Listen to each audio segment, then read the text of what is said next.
Now, Greenland's government has warned a Texas-based energy company after drilling equipment was brought ashore without final authorization. So now the Greenland Energy wants to test its claim that Jameson land may contain an enormous oil reserve. But the government says that the company does not currently have permission to drill. So now the drilling equipment has landed in eastern Greenland, and Greenland says that the necessary logistical as well as drilling approvals have not been granted.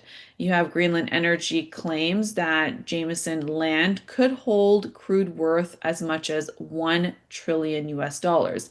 Now, the company plans to drill when it comes to exploratory wells, as well as potentially beginning this October. But Greenland stopped issuing new oil and gas licenses since 2021. So now the existing exploration rights connected to the site complicate this legal situation.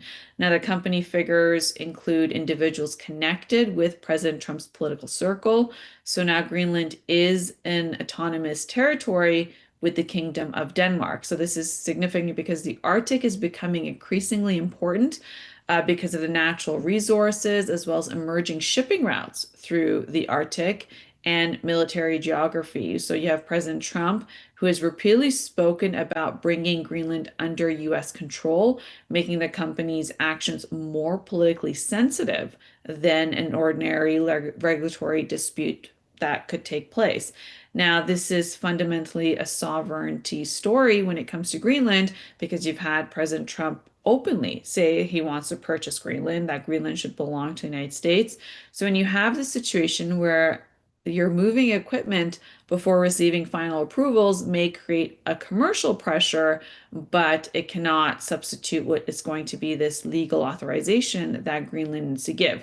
Now, given that President Trump's public comments about territorial ambitions over Greenland and Denmark that is likely to treat any unauthorized activity by an American company, and especially one that has connections to President Trump, as a political test whether their laws and sovereignty will be respected. So this is developing, and we'll bring you the latest as it's released. IPTV.